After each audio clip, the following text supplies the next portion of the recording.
అన్నం దేవదానం గారు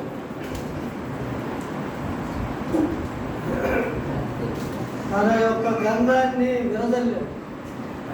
గంధం సువాసన, గంధం వాసన ఎట్లా వచ్చింది? నూనెతో వస్తుంది. వచ్చింది రాసుకుంటూ వచ్చింది. ఇంటికి రాసుకుంటూ వచ్చింది కదా, నూనె అక్కడే ఉండదు. ఆ నూనె అంటే ఆ నూనె ఆయనకే రాసుకుంటే అందరికీ అందరికీ మన నోవా గారి తీసుకుని చక్కని పాపం. నేను అందుకనే నేర్చుకుందామని వచ్చాను. మీరు ఏమైనా చెప్తున్నారు? సరే, దేవుని స్తోత్రం. ఆ రీతిగా మనం కూడా నోవా గారు ఇంటిని కట్టుకోవాలి. మనం కూడా నాకు చెప్తా 1వ కొరింథీయులకు రాసిన పత్రిక 16వ అధ్యాయము 13-14 వచనాలలో మెలకువగా ఉండి విశ్వాసమందు నిలకడగా ఉండి పౌరుషం గలవారై ఉండి బలవంతులై ఉండి మీరు చేయు కార్యములని ప్రేమతో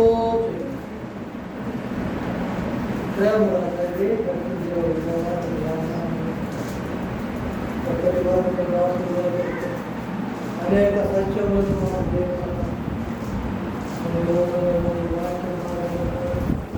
మీరే మాకు బోధించి మాకు బోధించి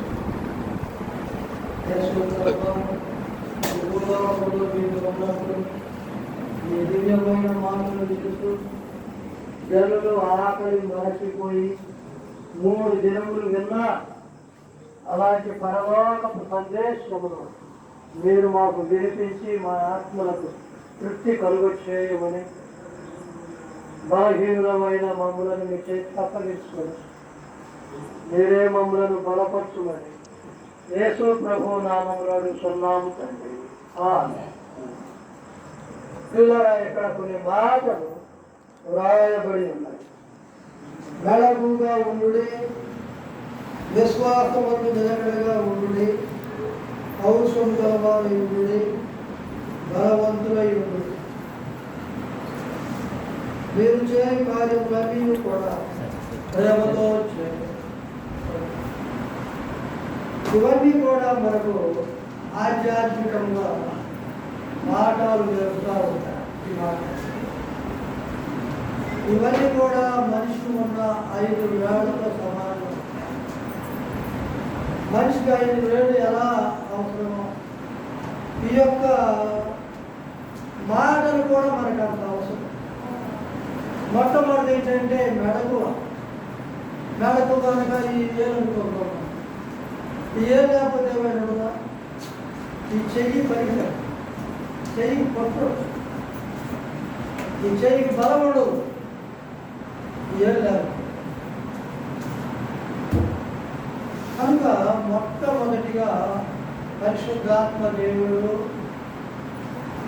మరి కొరింథీయులకు రాసిన పత్రికలో ఆ కొరింథీ సంఘములకు చెబుతూ మీరు మెలకువగా ఉండాలి. చాలా మంది మనం కూడా ఒక్కొక్కసారి మెలకువ లేకపోతేనే ఎలా ఉంటుందంటే ఏదైనా కానీ మనం ఎప్పుడు నిద్రపోతామా అని ఎదురు చూస్తూ ఉంటాడు సాగా. వీళ్ళని ఎలా నిద్రపుచ్చాలా అని చూస్తాడు సాగా. వీళ్ళు ఎలా గలుగుతారా అని చూస్తాడు సాగా. వాడి వలలో ఒకసారి పడితే వాడి మాట ఒకసారి వింటే నిలబడలేదు, నడక ఉండదు. ఆధ్యాత్మిక జీవితంలో నడక చాలా. ఆదామును దేవుడు నువ్వు నడక కలిగి తోటను ఖాయమన్నాడు. దేవుడు తీసుకొని వెళ్ళి ఆదామ ఈ చెట్టు కూడా అన్ని తింటా ఉండు, మధ్యలో చెట్టు తినబాటు, అప్పుడు తినబాటు కానీ ఆదాము నడకలేదు. నడక రాకపోయేసరికి రాంతగా సాతాను వచ్చేసి ఎవరు కొట్టుకున్నాడు? అవగాహన కొట్టుకున్నాడు. చూడండి, మెళకువలేనటువంటి జీవితంలో ఎంత గొప్ప నష్టం జరిగిందో, చాలా గొప్ప నష్టం. ఆదాము దేవుడి చేత సృష్టింపబడి, కయ్యేను లోకములో తల్లి గర్భంలో పెట్టినటువంటి మొదటి మనుషుడు. ఈ మొదటి మనుషుడైనటువంటి కయ్యేనులో, ఆ కయ్యేనులో పాపము ప్రవేశించింది. ఆ పాపము పరిపక్వమైంది. మరణమును తన చేతులతో కాలం చేసి, కయ్యేను తన తమ్ముడిని చంపేటప్పుడు ఆలోచన లేకుండా నా కళ్ళ ఎదుట వీడు ఉండకూడదనే ఉద్దేశంతో త్వరగా చంపేసి కలగలేదు. మా నాన్న అంటాడేమో, మా నాన్న తెలుసు, మా నాన్న అడుగుతాడు అనేటువంటి ఆ తలపులు కూడా రాలేదు. అయితే దేవుడు అడిగాడు, కయ్యేను నీ తమ్ముడు ఎక్కడ అనగానే కయ్యేను యొక్క సమాధానం, నా తమ్ముడికి నేను కావాలి. ఆ సమాధానం సాధారణంగా లేకపోతే కయ్యేనుగా ఆగముగా చెప్పండి. ఆదాను వాళ్ళని నడిపించేసి దేవునికి ఎదురు తిరిగే వాడిగా చేస్తాడు. కయ్యేను నిర్ధయుడు,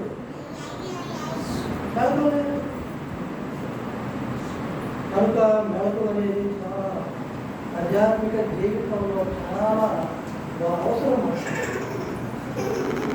సువార్తల్లో మనం చూసినప్పుడు యేసు ప్రభు శిష్యులకు ప్రభు అడిగారు, మెళకువగా ప్రార్థన చేయమన్నారు. యేసు ప్రభు రాత్రి వేదంతో దూరం వెళ్ళాడు. శిష్యులు బాగా నిద్రపోతా ఉన్నారు. ప్రభు దేవుడిని అడిగి, తండ్రి నీ చిత్తమైతే ఈ గిన్నె తొలగించాడు. తండ్రిని వేడుకొని మరలా వచ్చి చూస్తే చాలా దగ్గరలో ఉంది. అంతకుముందే ఒక గంట ముందే ఆ పేతురు, ప్రభువా నీతో కూడా నేను సరలోకి వస్తాను, నీతో సాగడానికైనా సిద్ధంగా ఉన్నాను, నువ్వు ఎక్కడికి వెళ్తే అక్కడికి వస్తాననేటువంటి గొప్ప విశ్వాసి, గొప్ప విశ్వాసే అలా మాట్లాడు, బలం కలిగిన విశ్వాసంగా మాట్లాడాడు. అయితే తోటలో నిద్రపోవడం వల్ల ఏం జరిగింది? నిద్రపోవడం వల్ల ప్రభువును పట్టుకున్నప్పుడు పేతురులో ఏమొచ్చిందంటే భయం వచ్చేసింది. పేతురులో భయం వచ్చేసింది. భయం వచ్చేసినటువంటి పేతురు ఈ లోకానుసారంగా సరిమంట వేస్తే అక్కడికి వెళ్ళి కూర్చున్నాడు. లోకం అనే సరిమంట, లోకం ఏం చేస్తారంటే మనలను, ఈ లోకస్తులు ఏం చేస్తారంటే మనకి ఏదైనా ఆపద వస్తే, ఏదైనా కష్టాలు వస్తే, మనకు అవసరమైతే తీయటి మాటలు చెప్తారు, బాగా మంచి మాటలు చెప్తారు. మంచిగా చెప్పడం తప్పు కాదు, మంచిదే. కానీ వాళ్ళ మాట వినే కంటే మనం ప్రభు వైపు చూడడం, మన ప్రభు వైపు చూసినప్పుడు మనకి ఆదరణ కలిగింది. ఆ మాటలకు మనం దేవుడు చెప్తే ఆదరణకరమైన మాటలకు మన యొక్క కష్టం మర్చిపోతాం. కనుక పేతురు సరిమంట దగ్గరికి వెళ్ళినప్పుడు ఇంకా కృంగిపోయాడు, లోకంలోకి వెళ్ళి. ఆ రీతిగా మెళకువ లేకపోతే పేతురు వలె జారిపోయే అవకాశం నడకుండా. కనుక మన జీవితంలో ప్రతి దినము దేవునితో గడపాలి. మనకు మనమే మరి తోట వేసుకుంటా, ఖర్చు చేసుకుంటా ఉండాలి. అది మెళకువ. రెండవది విశ్వాసమందు నిలకడ. విశ్వాసమందు నిలకడగా ఉండాలి.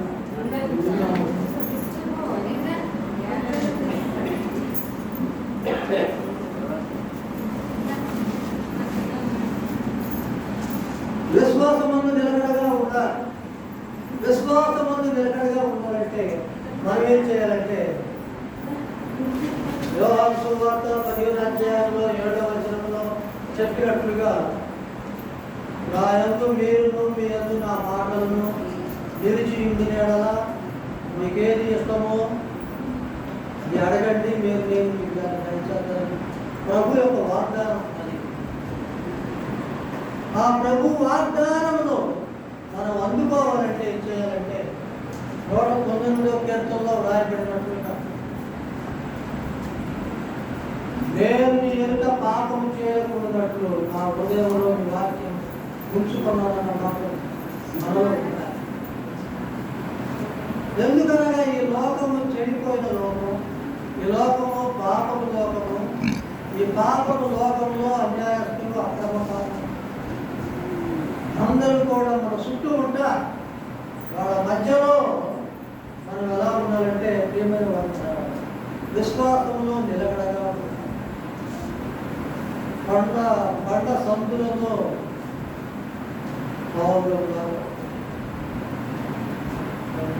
ఒక రక్కసి వృక్షపు చెట్లలో ఉన్నటువంటి అవి రక్కసి చెట్లు, ముళ్ళ చెట్లు.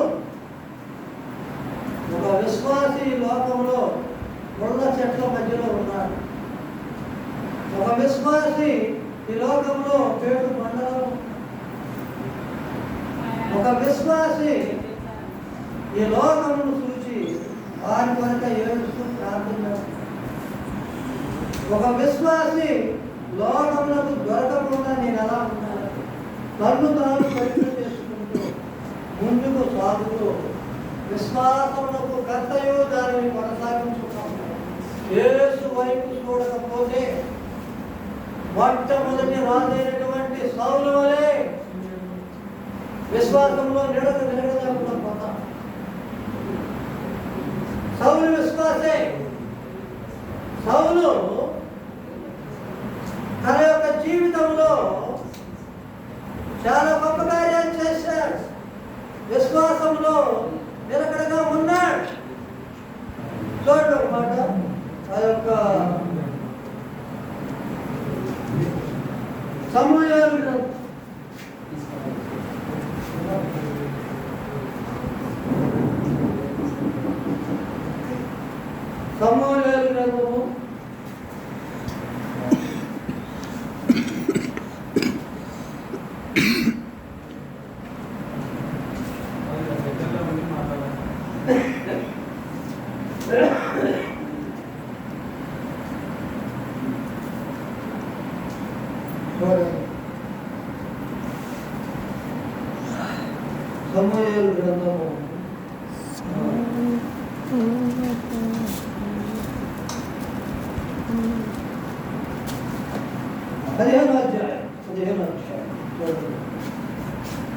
15వ అధ్యాయంలో ఒకనొక దినమున సమూయేలు సౌలును పిలిచి, యెహోవా ఇశ్రాయేలీయులు తన జనుల మీద నిన్ను రాజుగా అభిషేకించుటకై నన్ను పంపెను.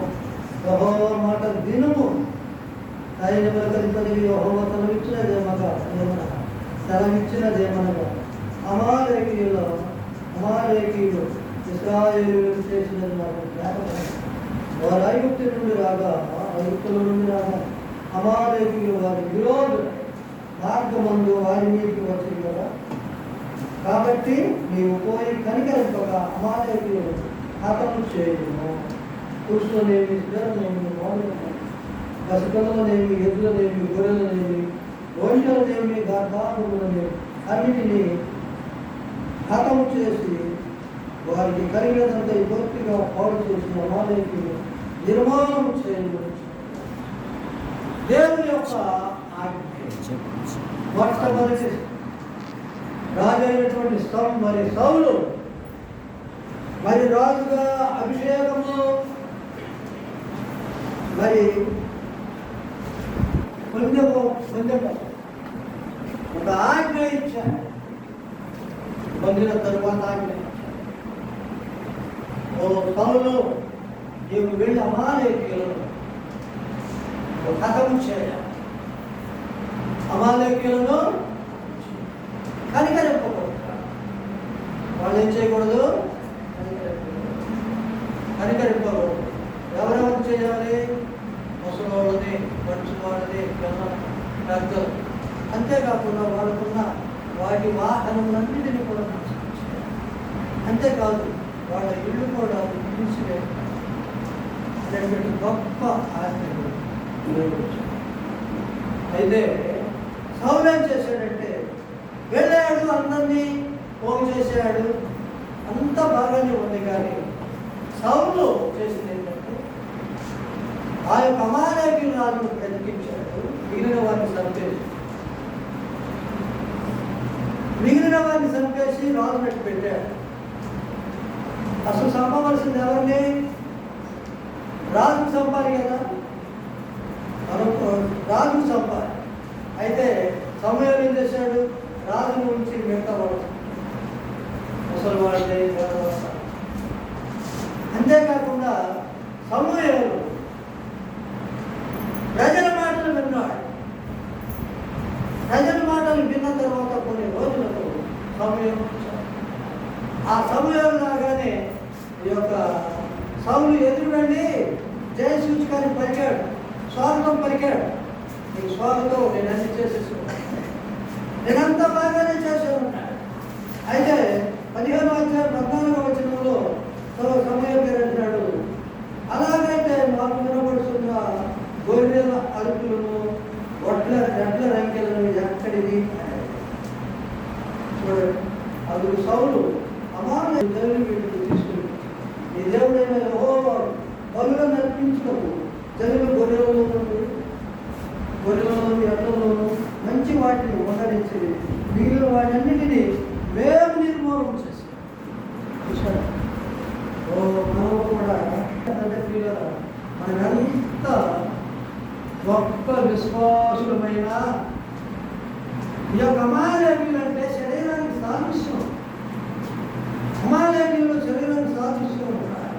ఈ శరీరాశలు అనేవి మనలో చనిపోయేదాకా కాదు, మనలో ఏదో ఆశయం ఉన్నది. అది ఒక ఎద్దులాగా సమయాలు వచ్చినప్పుడు గొర్రెలు, ఎడ్లు ఏ రీతిగా రంకెలు వేసినారు ఆ రీతిగా మనలో మనం రెచ్చగొడతాయి. మన నోరు, మన కన్నులు, మన చెవులు, మన యొక్క హృదయము, మన మనసు, ఇవన్నీ కూడా మనలను పాపంలోకి వేర్చడానికి అవకాశం ఉంది.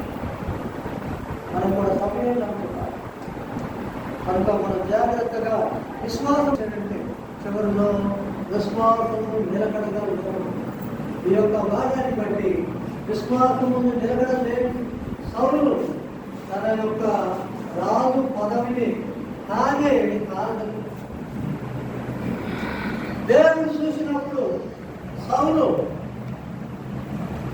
యొక్క హృదయము దేవుడి పట్ల నమ్మకంగా కనబడాలి. కనుక దేవుడు ఏం చేశాడంటే ఇదిగో తన నమ్మకస్తుడైనటువంటి దావీదును రాజ్యాన్ని ఉండడానికి దేవుడుస్తున్నాడు. అలాగే మనం కనుక విశ్వాసంలో నిలకడగా లేకపోతే ఏమైనా వాళ్ళు నడపలేకపోతే నష్టం వచ్చింది. విశ్వాసంలో నిలకడలేకపోతే చూడండి. మూడవదిగా పౌరుషం గలవారే ఉంటుంది. చూడండి, పౌరుషం గలవారే ఉంటారు. చూడండి కదా, పౌరుషం కలుగు.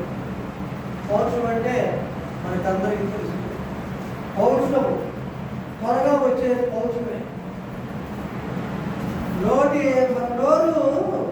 సరిగా లేకపోతే త్వరగా వచ్చేస్తుంది. పౌరుషం గలవారే ఉంటారు. ఈ పౌరుషం మనం బాగా గమనిస్తే దేవుని పిల్లలు చాలా మంది ఉన్నారు. వీళ్ళందరూ కూడా పౌరుషంగా దేవుని పనులు చేసుకుంటారు. మరి సౌలుగా ఉన్న పౌరుషం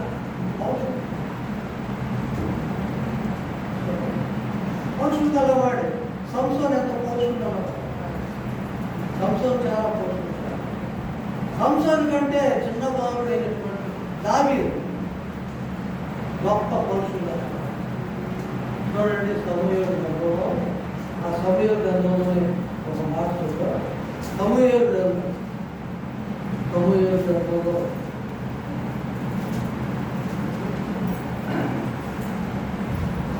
గ్రంథంలో ఏమవుతుందంటే సమూయేలు గ్రంథంలో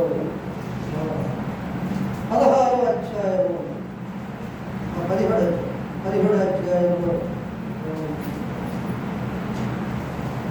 17వ అధ్యాయంలో 16వ వచనం 17 దావీదు జయము గల దేవుని సైన్యములను తిరస్కరించుటకు ఈ సున్నతి లేని ఫిలిష్తీయుడు ఎంతటి వాడు.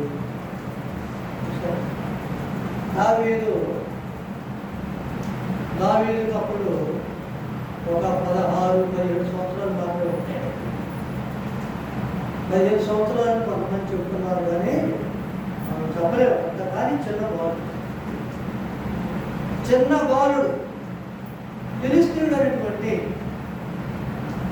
6 మూరల జానుడు కలిగినటువంటి బలాఢ్యుడైనటువంటి ఆ ఫిలిష్తీయుడిని దావీదు చూశాడు.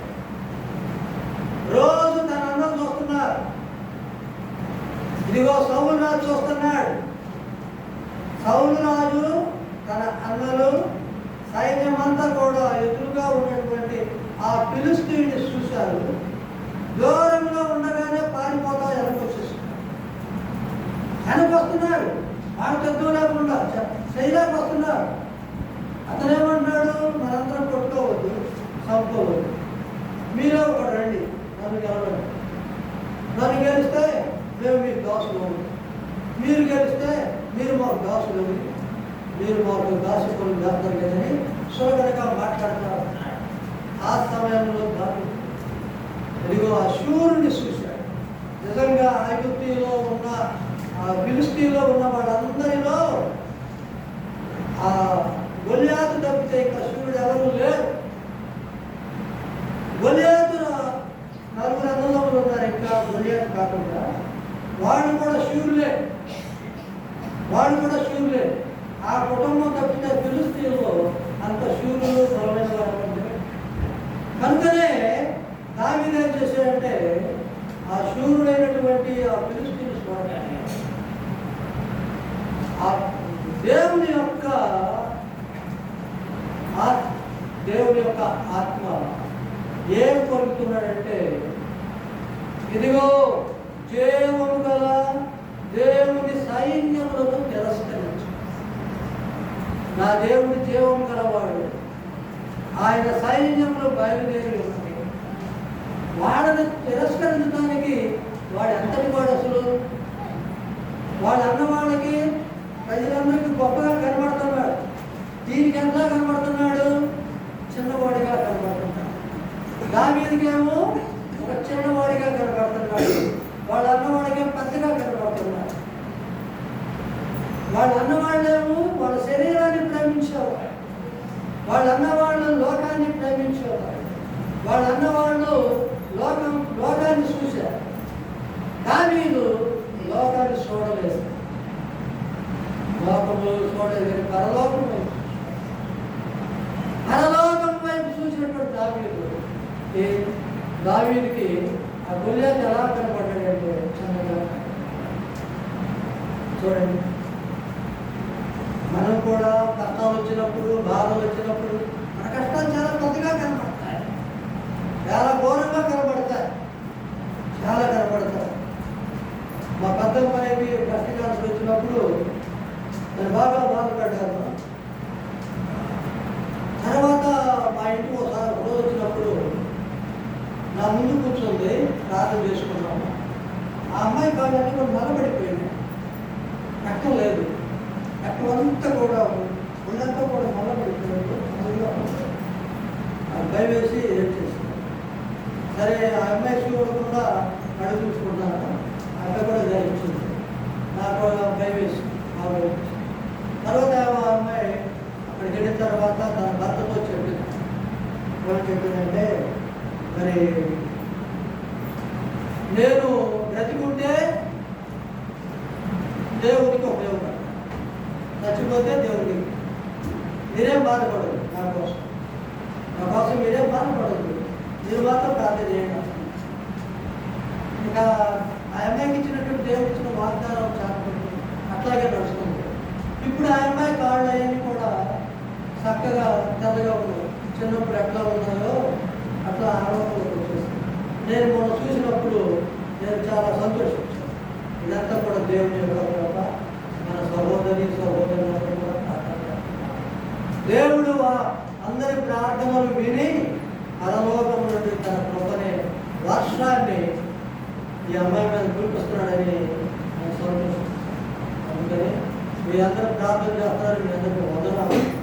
చూడండి, ఈ యొక్క సమస్యలు వచ్చినప్పుడు మనం కూడా ఎదుర్కోవాలి. కానీ పరలోకం వైపు చూసినప్పుడు చిన్నగా ఈ యొక్క దావీదు ఏమన్నాడంటే ప్రియమైన వాళ్ళ ఒక మాట అన్నాడు ఏంటంటే 46 వచ్చినప్పుడు, ఈ దినమున యెహోవా నిన్ను నా చేతికి అప్పగించు, నేను నిన్ను చంపి నీ తల తగవేదు. ఇశ్రాయేలులలో దేవుడున్నాడని లోక నివాసులందరూ తెలుసుకున్నట్టు నేను ఈ దినమున ఫిలిష్తీయుల యొక్క కళేబరములను ఆకాశ పక్షులను భూమృగములకు యుక్తును. అప్పుడు యెహోవా కత్తి చేతను ఈటి చేతను రక్షించువాడు కాడని ఈ దండు వారందరూ తెలుసుకున్నారు. యెహోవా యుద్ధము యెహోవానే. ఎంత గొప్ప విశ్వాసం! మనము పౌరుషం, దేవునిలో పౌరుషం ఉండాలి.